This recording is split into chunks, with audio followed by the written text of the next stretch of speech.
Hello everyone, welcome back to English Drop. तो आज के इस वीडियो में हम बात करेंगे राजस्थान चतुर्थ श्रेणी कर्मचारी भर्ती परीक्षा 2025 के इंग्लिश मॉडल पेपर के बारे में।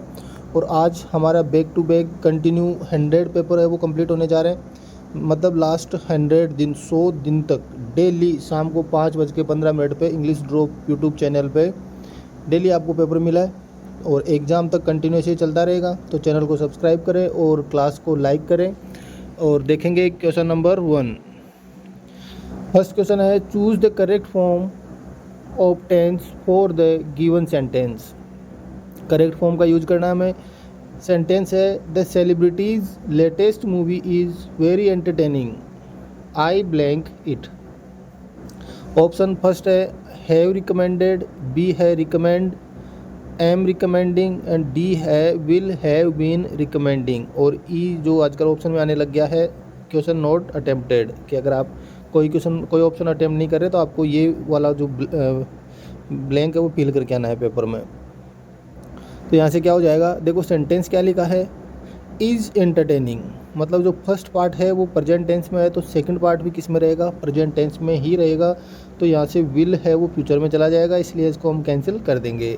रिकमेंड, हैव रिकमेंडेड, अब बाकी तीनों ऑप्शन प्रेजेंट टेंस में है। देखो सेंटेंस में क्या लिखा है कि जो ये सेलिब्रिटी है उसकी जो लेटेस्ट हाल ही में जो मूवी रिलीज हुई है वो बहुत ज़्यादा एंटरटेनिंग है। और इसलिए मैं इसको क्या करता हूँ, रिकमेंड करता हूँ। कोई भी सजेशन देने के लिए, एडवाइस देने के लिए प्रेजेंट सिंपल टेंस का यूज किया जाता है, इसलिए यहाँ से हम यूज करेंगे ऑप्शन बी, रिकमेंड। नेक्स्ट है क्वेश्चन नंबर 2। लिखा है, choose from the following given options that appropriate active या passive form of the given passage और एक्टिव, पैसिव और एक्टिव सेंटेंस। कि पहले आपको ये पता करना है कि ये जो सेंटेंस दिया वो एक्टिव है या पैसिव, और एक्टिव है तो पैसिव में चेंज करना है और पैसिव है तो एक्टिव में चेंज करना है। लिखा है, the crew paved the entire stretch of highway. देखो, the crew paved the entire stretch of the highway, active voice है ये, पैसिव वॉइस में हमें इसको चेंज करना है। और एक्टिव से पैसिव में चेंज करने के लिए आपको सीधा सा तरीका बताया हुआ है कि आप सबसे पहले टेंस का पता करें, सेंटेंस में टेंस कौन सा है। देखो यहाँ पे सेकंड फॉर्म लिखी हुई है। अब सेकंड फॉर्म एक्टिव में है तो इसको अगर पैसिव में चेंज करेंगे तो हम किसका यूज करेंगे, वॉज और वर। कौन सी हेल्पिंग वर्ब आती है, वॉज वर। ऑप्शन देखेंगे, वर दिया हुआ है लेकिन सब्जेक्ट है the entire stretch of the highway, singular subject है इसलिए वर नहीं आएगा। The entire stretch of the highway was, was है वो राइट आंसर हो जाएगा। सी है आर, और पेविंग भी लिखा हुआ है, जबकि थर्ड फॉर्म का यूज होता है पैसिव वॉइस में। तो ये तीनों ऑप्शन कैंसिल हो जाएंगे और ऑप्शन बी है वो राइट आंसर हो जाएगा। नन ऑफ दीज होगा नहीं इसमें। थर्ड क्वेश्चन है, select the option that expresses the given sentence in indirect speech. I will go to the store tomorrow, she said. Indirect speech में change करना है तो देखो, सी सेड, सेड के आगे ऑब्जेक्ट नहीं है तो सेड को सेड ही रखेंगे, दैट में चेंज नहीं करेंगे। किसी भी ऑप्शन में दैट में चेंज भी नहीं कर रखा है इसको। सिंपल सेंटेंस में कनेक्टिव दैट का यूज होता है। आई फर्स्ट पर्सन है, सब्जेक्ट के अकॉर्डिंग चेंज होगा तो यहाँ हो जाएगा सी। नेक्स्ट है विल, विल है वो इनडायरेक्ट में किस में चेंज हो जाता है, विल की पास्ट फॉर्म क्या होती है, वुड। तो अब देखो ऑप्शन देखेंगे एक बार, दैट सी विल, विल का विल दे रखा है, गोज प्रेजेंट सिंपल दे दिया, कुड में चेंज नहीं होगा, वुड में चेंज होगा। एक ही ऑप्शन है जिसमें वुड में चेंज किया है, option D. Question number 4, everyone knows Subhash Bose, choose the correct interrogative from the above sentence. Interrogative sentence में चेंज करना है इसको, लेकिन सेंटेंस का जो मीनिंग है वो चेंज नहीं होना चाहिए और टेंस भी चेंज नहीं होना चाहिए। हु नोज प्रेजेंट सिंपल है, देखो हु नोज सुभाष बोस, वही सेंटेंस वापस दे दिया गया। यहाँ पर तो देखो क्वेश्चन पूछा गया कि सुभाष चंद्र बोस को कौन जानता है, तो कौन जानता है नहीं, एवरीवन नोज, हर कोई जानता है। Subhash Bose is known to everyone, Subhash Bose है वो सब जानते हैं, लेकिन यहाँ पे क्वेश्चन मार्क नहीं आता और टेंस भी चेंज हो गया, यहाँ पे कॉन्टिन्यूस में चला गया इज आते ही। नेक्स्ट है, who does not know Subhash Bose, कि सुभाष बोस को कौन नहीं जानता, कौन नहीं जानता मतलब हर कोई जानता है। ऑप्शन सी है वो राइट आंसर हो जाएगा। नेक्स्ट है, change the following negative sentence into affirmative sentence. Negative sentence है अफर्मेटिव में चेंज करना है इसको।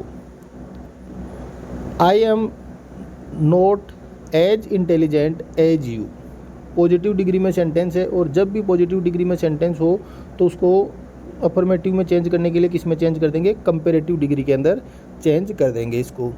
I am not as intelligent as you, कि मैं इतना इंटेलिजेंट नहीं हूँ जितना कि तुम हो, मतलब सामने वाला हमारे से ज़्यादा इंटेलिजेंट है। No one as intelligent as you, कि तुमसे ज़्यादा इंटेलिजेंट कोई नहीं है। कोई नहीं की बात नहीं हो रही यहाँ पे, मेरी और तुम्हारी, मतलब आई और यू की बात हो रही है। You are more intelligent than me, कि तुम मोर इंटेलिजेंट, ज़्यादा इंटेलिजेंट हो जितना कि मैं हूँ, मेरे से ज़्यादा इंटेलिजेंट तुम हो। और इस सेंटेंस में भी यही बात कही गई थी, सिंपल सेंटेंस भी हो चुका है। ऑप्शन बी है वो राइट आंसर हो जाएगा। नेक्स्ट है rice is the blank food of the Bengalis, और ये क्वेश्चन एक बार पहले के पेपर में भी रिपीट हुआ है कि जो राइस चावल है वो मुख्य भोजन है किनका, बंगालीज का। देखो प्रिंसिपल और प्रिंसिपल ये ऐसे वर्ड है वो बहुत बार पूछे जाते हैं, कंफ्यूज करने वाले वर्ड है।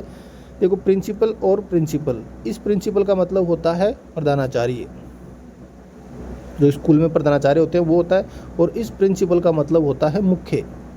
तो बंगाली जो लोग हैं, बंगाल के जो लोग हैं, उनका जो चावल है वो मुख्य भोजन है। तो यहाँ से क्या हो जाएगा, ऑप्शन ए। नेक्स्ट है question number 7, select the suitable determiner from the given options to complete the given sentence. Have you watched of the James Bond movies, have you watched of the James Bond movie, few, any, little, a few. देखो movies की बात हो रही है तो countable है, इसलिए little तो कैंसिल हो गया। फ्यू का मतलब कुछ, ए फ्यू का मतलब कुछ से थोड़ी ज़्यादा की बात हो रही है। एनी का मतलब कोई। देखो जब हम क्वेश्चन करते हैं इंट्रोगेटिव क्वेश्चन सेंटेंस में हमेशा एनी का यूज होता है। जब हम किसी क्वेश्चन पूछते हैं तो हमें सामने वाले के आंसर का पता नहीं होता, और मैक्सिमम चांस होते हैं कि हाँ नेगेटिव जवाब आएगा, नो में जवाब आएगा। उस कंडीशन में हमेशा किसका यूज होता है, एनी का। नेक्स्ट है question number 8, choose the correct article in the given sentence. English uses many words of Latin word origin. A, the और एन, आर्टिकल का यूज करना है या फिर नो आर्टिकल रिक्वायर्ड। देखो यहाँ पे क्या लिखा है, इंग्लिश। इंग्लिश एक भाषा की बात हो रही है, लैंग्वेज की बात हो रही है, और लैंग्वेज के नाम से पहले, चाहे वो कोई भी लैंग्वेज हो, हिंदी, इंग्लिश, उर्दू, मराठी, राजस्थानी, गुजराती, जो भी है, उससे पहले कोई भी आर्टिकल का यूज नहीं होता है। तो यहाँ से ऑप्शन डी। नेक्स्ट है fill in the blanks with suitable preposition from given alternatives. We are going to deal blank technical subject, over, with, until और नन। तो यहाँ से क्या आंसर हो जाएगा, डील। अब डील के आगे फिक्स प्रीपोजिशन होती है विथ, डील विथ मतलब कोई भी सब्जेक्ट है उसके बारे में चर्चा करना, किसी के बारे में भी, किसी सब्जेक्ट के बारे में चर्चा करना, उसके बारे में, उसके सॉल्यूशन के बारे में सोचना, अपने विचार बताना। डील विथ टेक्निकल सब्जेक्ट, सामना करना, टू फेस। तो यहाँ से क्या हो जाएगा, option B. How tall is the Mount Everest, कौन सा सेंटेंस है, यहाँ पे किसका यूज होगा, कौन से साइन का यूज होगा, comma, question mark, apostrophe, colon. देखो हेल्पिंग वर्ब मतलब WH वर्ड आया, और इसके बाद हेल्पिंग वर्ब भी आई है, मतलब क्वेश्चन मार्क आएगा, यहाँ पे क्वेश्चन पूछा गया है, ऑप्शन बी। नेक्स्ट है translate this sentence from Hindi to English. कल रात से बारिश हो रही है, कल रात से बारिश हो रही है मतलब कोई काम है वो पीछे के टाइम से कंटिन्यू चल रहा है, मतलब परफेक्ट कॉन्टिन्यूस टेंस का हमें यूज करना है। It is raining from night, ये प्रेजेंट कॉन्टिन्यूस में चला जाएगा। It has been raining since last night, कल रात से ही बारिश हो रही है, ऑप्शन बी। नेक्स्ट है choose the correct Hindi translation of the given sentence. All accepted the proposal which I put yesterday, कि जो ऑल एक्सेप्टेड, सभी ने एक्सेप्ट किया, द प्रपोजल, प्रस्ताव को, विच, जो कि, आई पुट, मैंने रखा था, यस्टरडे, कि जो प्रस्ताव मैंने कल रखा सभी ने स्वीकार किया, मेरे प्रस्ताव को स्वीकार कर लिया गया, सभी ने मेरे प्रस्ताव को स्वीकार। लेकिन इसमें यस्टरडे, कल की बात मेंशन नहीं है कहीं भी। जो प्रस्ताव मैंने कल रखा था सभी ने स्वीकार कर लिया, कोमा दे दिया गया बीच में। मैंने कल जो प्रस्ताव रखा था सभी ने स्वीकार कर लिया, ऑप्शन डी। नेक्स्ट है what is on probation called in Hindi. On probation को हिंदी में क्या कहा जाता है? परिवीक्षाधीन, परिवीक्षाधीन, परिवीक्षाधीन पर या परिवीक्षाधीन या प्रतिनियुक्ति या प्रस्थान करना। इसका क्या हो जाएगा? परिवीक्षाधीन, ऑप्शन बी। ऊपर ऐड करने की जरूरत नहीं थी उस ऑप्शन के अंदर। विच part of the sentence has an error. अब एरर वाले में बहुत लोगों को डाउट होता है कि हमें कैसे पता करें कि इनमें कहाँ मिस्टेक है। तो देखो मैं एक बार सेंटेंस आपको अच्छे से बता रहा हूँ। When I reach the cinema hall the movie had already begin. अब आप इधर देखो, व्हेन के बाद में सेकंड फॉर्म दे दी, इधर देखो हेड दिया हुआ है और हेड के आगे देखो क्या लिखा हुआ है। सेंटेंस को आपको हर चीज़ देखनी पड़ेगी कि देखो वैन आ गया, वैन के बाद आई है, आई के बाद सेकंड फॉर्म आ सकती है, ऑब्जेक्ट भी प्रॉपर दे रखा है, कोमा भी दे रखा है, द मूवी, मूवी के बाद में हेड आ सकता है, यहाँ तक ठीक है। ऑलरेडी भी कोई प्रॉब्लम नहीं है। बिगेन दिया हुआ है कि हाँ वर्ब भी तो है, लेकिन ये देखो कौन सी फॉर्म है। ये देखो बिगिन एक वर्ब होती है किसी भी काम को शुरू करना, इसकी सेकेंड फॉर्म होती है बिगेन और थर्ड फॉर्म होती है बिगन। ठीक है, तो हेड के बाद में कौन सी फॉर्म आती है? थर्ड। तो हमें भी कौन सी यूज करनी है? बिगन, ना कि बिगेन। तो यहाँ से क्या आ जाएगा? इस वाले पार्ट के अंदर एरर है, बिगन का क्या होना चाहिए? बिगेन का begun, option B. Next and last question है which part of the sentence has an error. फिर से एरर का क्वेश्चन है, ध्यान से सेंटेंस को देखेंगे। The tired and vexed travellers. Subject कैसा हुआ? सब्जेक्ट है ये। टायर्ड एंड वेक्स्ड ट्रेवलर होता तब तो सिंगुलर, ट्रेवलर्स यात्रियों की बात हो रही है, तो यहाँ से सब्जेक्ट कैसा हुआ? Plural.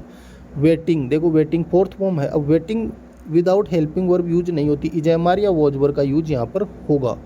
The airport for a long time. अब देखो वेटिंग, अब हेल्पिंग वर्ब का यूज नहीं हुआ यहाँ पर, या तो वेट्स होता, वेट होता, या फिर वेटेड होता। मतलब हेल्पिंग वर्ब का यूज होना जरूरी था। मतलब मेन जो एरर है वो इसी पार्ट के अंदर है, इसलिए हम ऑप्शन ए कर देंगे यहाँ से, वेटिंग एट द एयरपोर्ट। तो यहाँ से क्या हो जाएगा? ऑप्शन ए राइट आंसर हो जाएगा। वर वेटिंग आंसर होना चाहिए था यहाँ पर। तो ये था आज का हमारा पेपर। उम्मीद है आपको क्वेश्चन अच्छे से समझ आए होंगे। एग्जाम तक कंटिन्यू आपको ऐसे ही पेपर मिलने वाले हैं, और आप जो टॉपिक है, जो ट्रांसफॉर्मेशन ऑफ सेंटेंस या फिर अदर जो टॉपिक है, वो भी आपको डिटेल में मिल जाएंगे आज या फिर कल तक। तो थैंक्स फॉर वॉचिंग। अगर कोई भी डाउट हो तो कमेंट करके ज़रूर बताएं और अपने मार्क्स भी शेयर करें।